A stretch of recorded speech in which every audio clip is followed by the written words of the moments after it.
हे मैया हो, हे मैया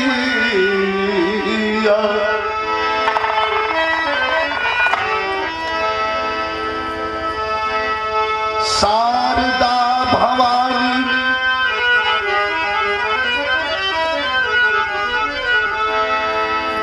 विंध्याचल महारानी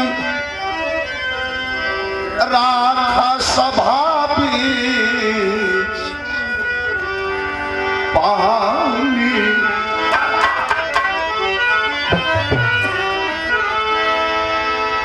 मैया भवानी राखा सभा बीच पानी। हाथ जोड़े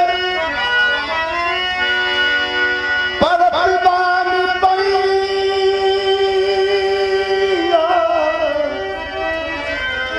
हे मैया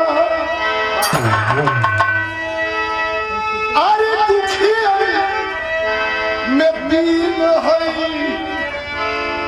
अबुधियो कहीं हुई।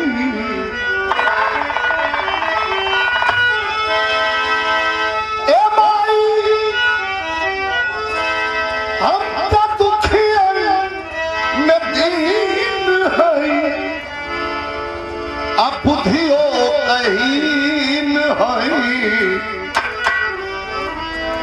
ई लोग कहे विजयी गवैया, हे मैया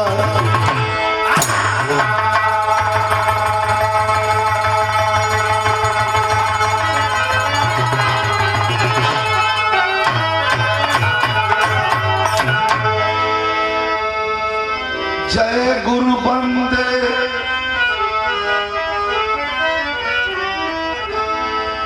जय गुरु बंदे सद्गुरु स्वामी सदा झुकई बेमान। यही दुखियन पर दया करा।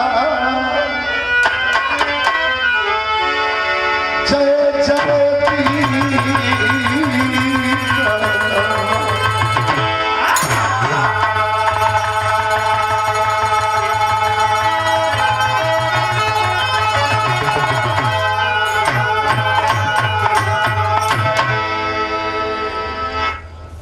करालम कृपालम गले मुंडमालम भुजा है विशालम नमामि महेश्वर।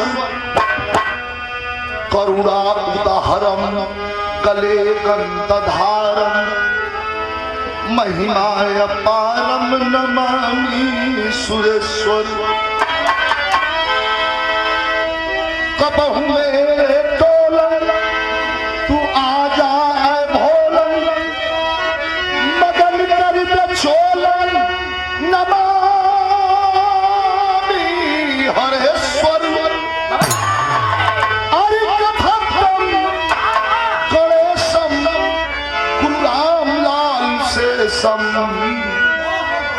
हमें सम बिहारी नमामि गुरुश्वर।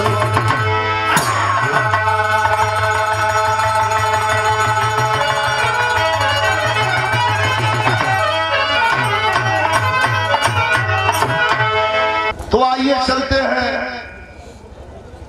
स्वर की देवी, ज्ञान की देवी, विद्या की देवी, बुद्धि की देवी माता अधिष्ठात्री भगवती शारदा भवानी जो मैहर के पहाड़ पर विराजमान है। चारों युग में उनकी आवश्यकता पड़ी, चाहे युग कोई रहा हो। राम ने भी पूजा किया, कृष्ण ने भी पूजा किया, हम आप भी पूजा करते हैं। और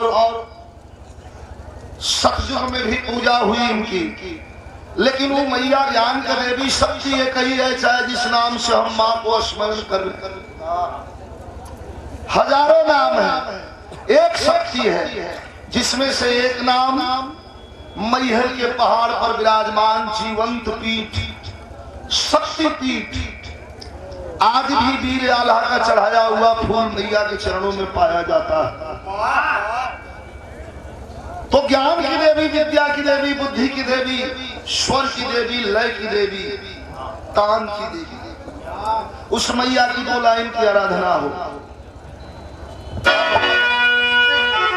अब विषयांतर होने की जरूरत नहीं, मिजाज आप लोग एकदम बना ले। सामने माता का आगमन सामने है, भगवती है, तो उनके चरण में तुच्छ लाई।